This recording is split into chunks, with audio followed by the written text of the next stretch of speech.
Just your average Thursday night, scooping 10 gallons of water out of your couch. The further we get into projects, the more we're realizing that we don't really know anything about our system. Serious question: do we need to hold on to a fire extinguisher just in case?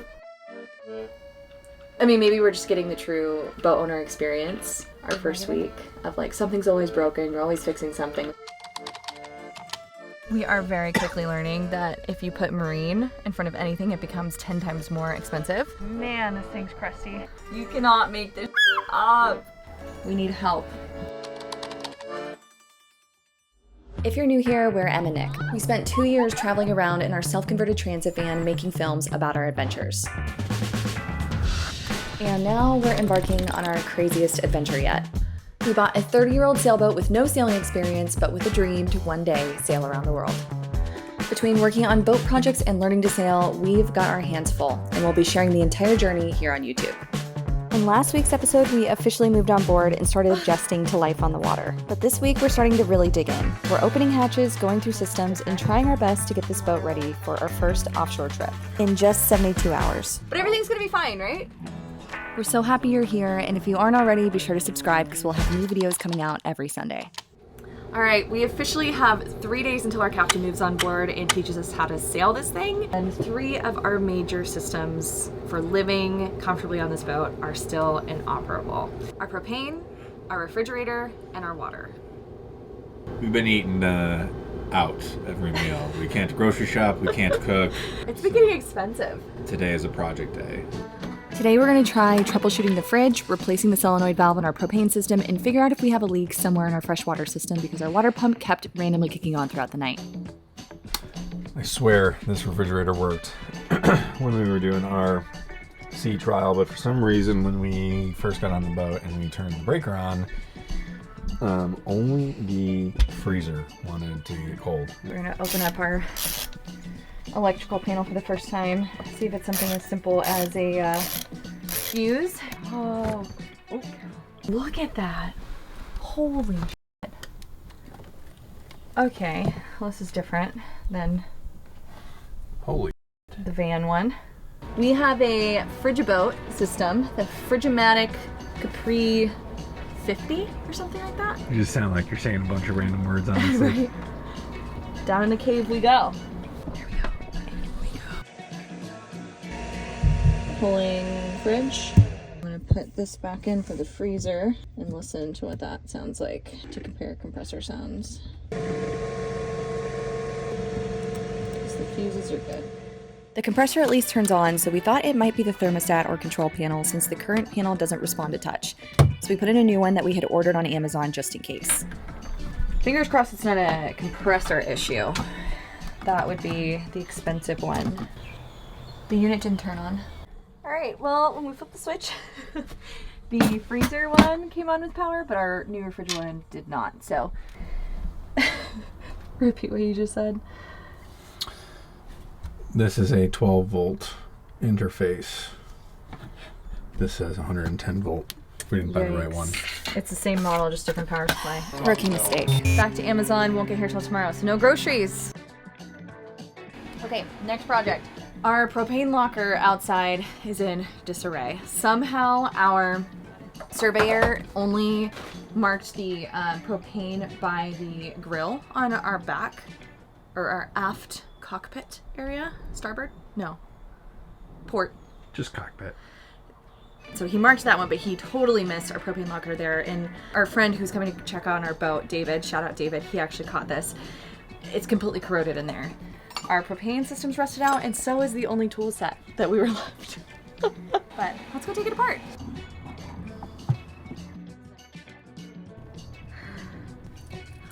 Yay. Man, this thing's crusty. Has seen better days.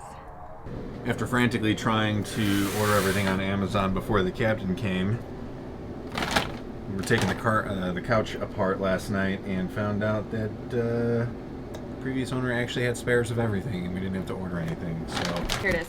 Propane. We're gonna replace this crusty guy with this brand spanking new one. We just need to clean out this cabinet, reinstall the solenoid valve, get it hooked up to electricity, and then dropping our propane tanks. This is one of my favorite parts. Doing the heat shrink? Yeah. Now for the moment of truth. Nick's gonna see if the solenoid valve works. The spare ended up being a dud, so to the store we go. We did my shopping yesterday at Home Goods. Those. Now we're doing Nick's version of shopping. We definitely need one of those. We are very quickly learning that if you put marine in front of anything, it becomes 10 times more expensive. Well, their solenoid valve was like $170, and I'm in my head thinking we saw one in the van that was like $30. So, yeah, anytime we need something for the boat, we'll get some inspiration at West Marine and then find the less expensive dupe at Home Honestly, Depot or on Amazon. Most people that seem to know what they're talking about in the forums just said go on Amazon. Yeah, man, we drove all the way over here, but we do need to get a shop vac. We need to get some other stuff. We need to get gloves. So they might have a solenoid here. Yeah, I mean, that They wasn't didn't when I was totally- building the van. I had to special order that, so we'll see. I don't know if you can see a pattern here, but Nicholas loves his red. That's where I went to school, man. I'm all about Milwaukee. Why are tools so expensive? Milwaukee, I'm trying to prove to you that I love you. If you want to give me extra tools so I can fix my boat, I'm not going to say no. Home Depot does not carry solenoid valves, so we ordered the $30 one off of Amazon and returned to the boat to chase down our leak, and very quickly found it. Surprise aquarium in the couch. That's fun. What do you think, Bub? We turn this one into a live well? We'll catch them, we'll throw them in the couch for a little bit, and throw them on the grill. Couch to table, you know? Luckily, this one was a pretty easy fix. We just tightened a clamp near our water maker and we were good to go on the plumbing, but unfortunately we noticed another issue. The reverse polarity light on our control board had lit up when we turned our heater on. So we unplugged from shore power and bundled up for a very cold and very windy night. Glad it's not fucking loud around here or anything. The next morning, we started diagnosing the reverse polarity issue, starting with the terminals that our shore power connects to. This is our crusty one that came with the boat.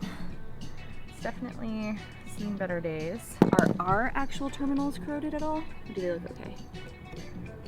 The dockmaster Greg let us borrow one of their loaner cables because it's going to be one of three things. Either our wiring is crap, the dock wiring is crap, or the connection is crap. So we're going to try this out first, and then I guess if it's neither of those, then we got a boat problem. In our testing, we realized the reverse polarity light doesn't come on with any of our low draw 120, like the outlets.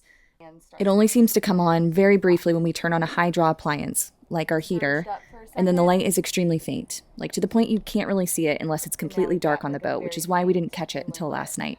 Now that we know like it's not specifically the cord, it could be the tower that we're plugged into, the actual like shore power from the marina, which is unlikely, but we're going to try it on the tower next to us because there's no one currently at it, and rule that out. And if that's a no-go, then we might have a bigger electrical issue. Unfortunately, the same exact thing happened while we were plugged into a different tower with a new cord. After scouring a few forums, it sounds like we're not the only ones that have this issue, and a lot of owners really aren't concerned about a faint reverse polarity light, so maybe we're just being paranoid, but we just want to be sure we're being safe. So if anyone has run into a similar thing with their boat, please drop us a comment because we really don't know what to do with that. We either got a wiring issue or it's one of those things where you're going to learn to live with it and say it's not really doing anything. It's a 30-year-old boat. And we were planning on living off grid, so we're never really going to be turning that thing on. But since we're really not planning on plugging in anywhere that we're going over the next 10 days, we decided to just unplug from shore power and only use the inverter off of our lithium battery, since that really doesn't seem to set off the light at all. One project always seems to lead to the next.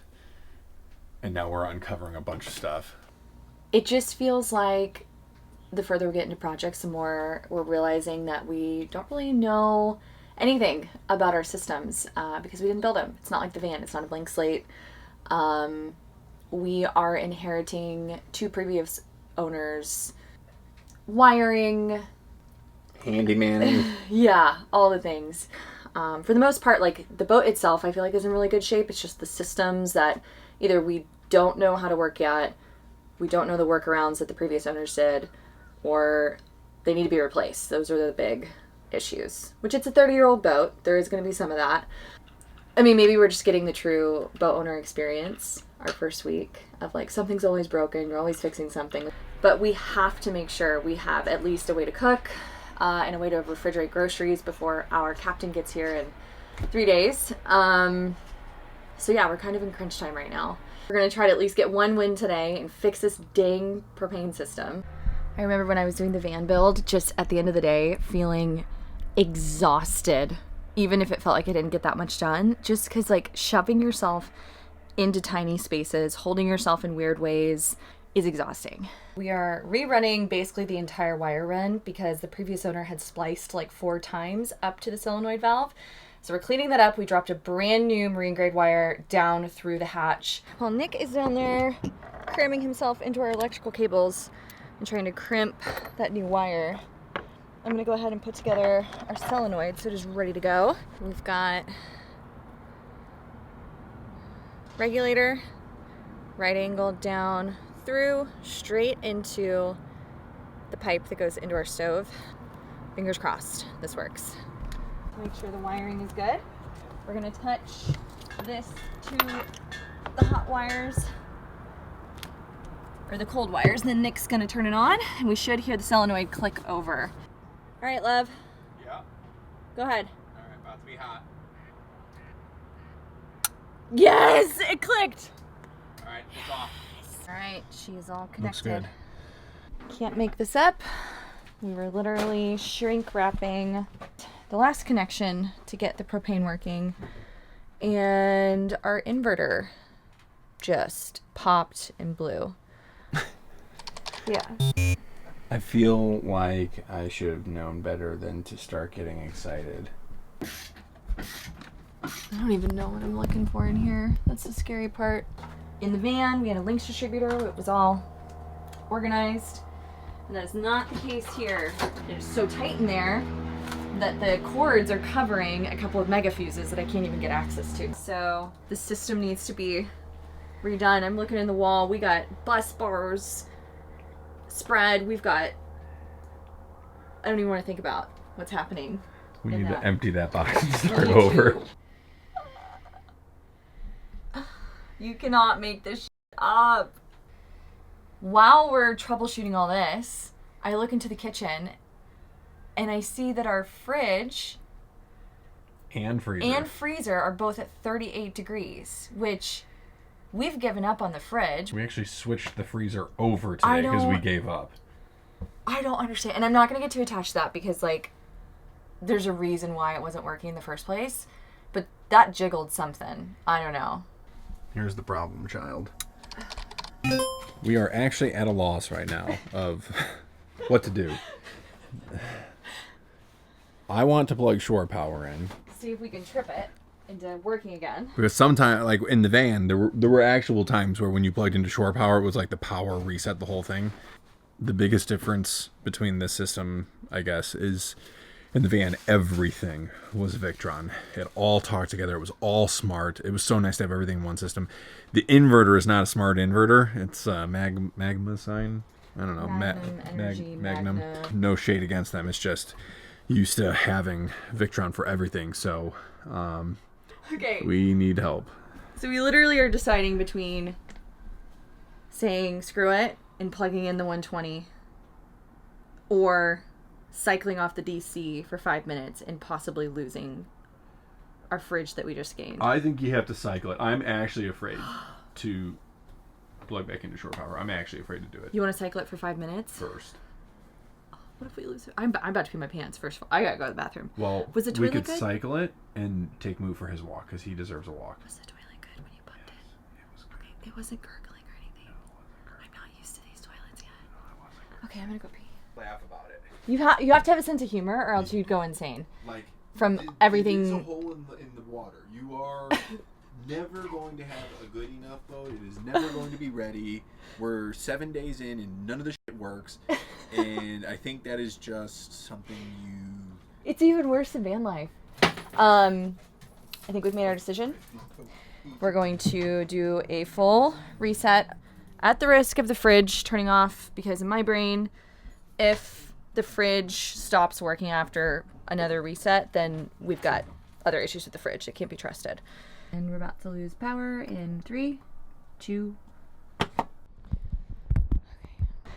You know, before we came down here, I feel like we had this conversation of like, okay, we are signing ourselves back up for a lifestyle that's more difficult, of like always tinkering with electrical and dealing with issues and problem solving and just giving up a lot of comforts and conveniences. It's one thing to like talk about that, it's another to like actually experience it. We're in the thick of it. Our captain gets here in 2 days. We have no inverter, which we could probably get away with that, but like put that with the other systems, like the propane's still not working and the fridge, but it's important in those moments to remind yourself like why you're doing it and see the forest through the trees. You know, this is part of the lifestyle.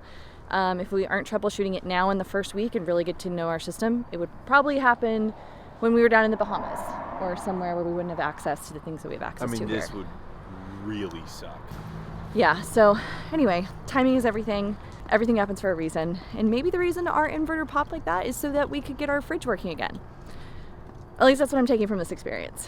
But And we're returning that heat gun tomorrow. yes, that heat gun. That heat gun is the source of all the problems. Dude. No rush or anything, buddy, but we got a system to check. I'm good. Quality control. Stiff. It's good. It's acceptable.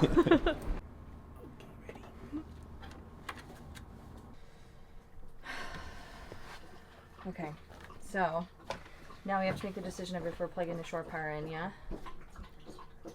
Jeez, buddy. Maybe like a... Why are those blinking? At this point, it was 1 a.m. and we were just mentally cooked. Okay, try pushing the button. You know that point of tired you reached where it's like teetering on delusion?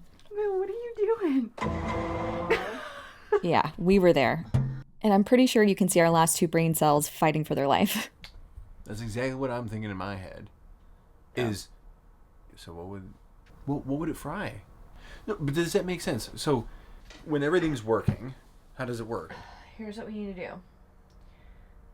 Hold a fire extinguisher while we do it? Should we just go to bed? Ooh, fireworks? No, someone turned shore power on.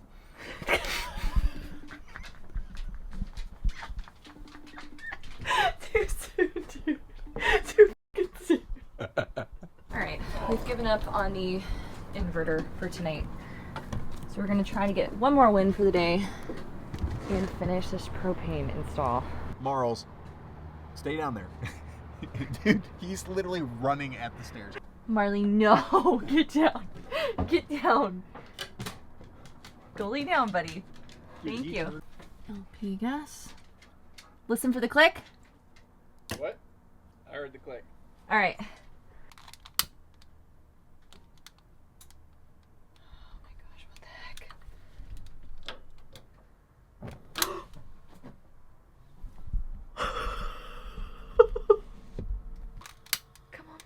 Come on, baby, it wants to.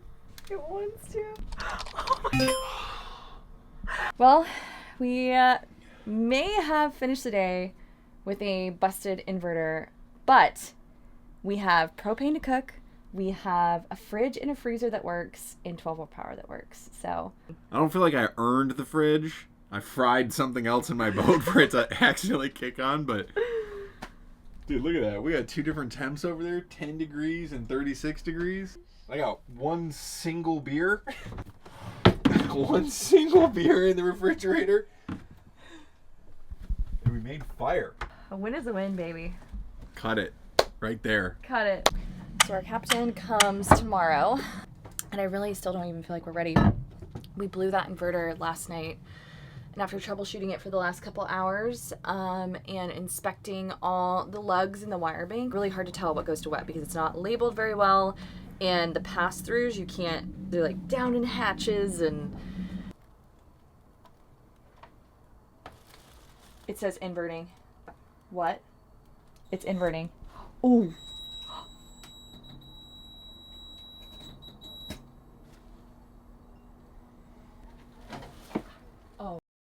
What just happened? It's the connection. That's exactly what that is. We had a short circuit because we have a loose connection. And me jiggling it made it tight for a second, but as soon as it tried to send energy through it. Somewhere in this system we don't have A perfect connection. Yes. These are reading 13.37. So this isn't a loose connection, or else this wouldn't be. So the loose connection's got to be on the back side of this switch that we can't get out. Also, why would the fridge start working yesterday when we were doing that? I didn't reset the system. When I told that to Greg and them, he was like, sometimes you just don't ask questions. What that jolt does. I have no idea why that kicked the compressor into gear. So we're just not going to mess with that anymore. We removed the panel so that it can't even get bumped to get turned on. We're just going to have 12 volt power for this first trip, and then we're going to rip that out of there and rewire it. Yeah, I don't know. We're realizing how much of a pain it's going to be to rebuild this system if we want to do it so that we know where everything is, but that would be the smart thing to do. I feel exhausted, mentally and emotionally exhausted after this week. How are you feeling? I'm down here right now. Yeah. It's like this whole week has just been just so up and down. Yeah. But we're actually going to go see my parents today. They just got back from their cruise and they're watching Marley for the 10 days that we're taking with the captain so that we kind of have the boat and we are just like focused on learning. We're not worried about Marley with the sailing quite yet. This is our first night leaving the boat. Of course, it's like windy as heck outside. Maybe this will go away as we like get more experienced in boating. I just like all these scenarios run through my mind of like, what if the bilge doesn't work? What if we get blown off of our line and we go across the marina? Why would you say I don't know. that? I don't know. I'm just so nervous. Why would? But everything's gonna be fine, right? Knock on everything wood in this boat. I'm emotionally attached to this thing, so I get nervous leaving it. Everything's gonna be fine. I checked all the hatches. The only thing on was the DC panel, and yeah, bilge pump was on auto. Hopefully we come back and the boat is in one piece. What's up, dude? Hello. It's cold here. Yeah, it is. Yeah, it is. I can't believe you guys are here. We're here. We made it. How are you? Good to see you. So nice to get an actual home-cooked meal since our propane has not been working. We've been eating Wendy's for the last week. With Marley dropped off at the grandparents for the next couple of weeks, we are ready to focus our attention 100% on learning with the captain. You want to be good for Grandma and Grandpa? Enjoy your learning. See you soon. Bye. So cute. She's still here. She didn't think. As hard as we tried to have this boat at 100%, we have run out of time, and I think we're starting to learn that being a boat owner is just triaging issues as they come up. Even though our projects have not been going according to plan, when you walk out on your deck and it is beautiful and it's 70 degrees and you're on the water and you feel that breeze, it's worth it. So I can only imagine if it feels this good sitting in a marina in St. Pete, what it's gonna feel like that first night at anchor. Boat projects aside, we are so stoked to finally get this girl out on the water. We're sailing. On the next episode, we're finally meeting up with Captain Blaine, who is going to be putting us through the paces over the next 10 days as we make our way down and around the Keys.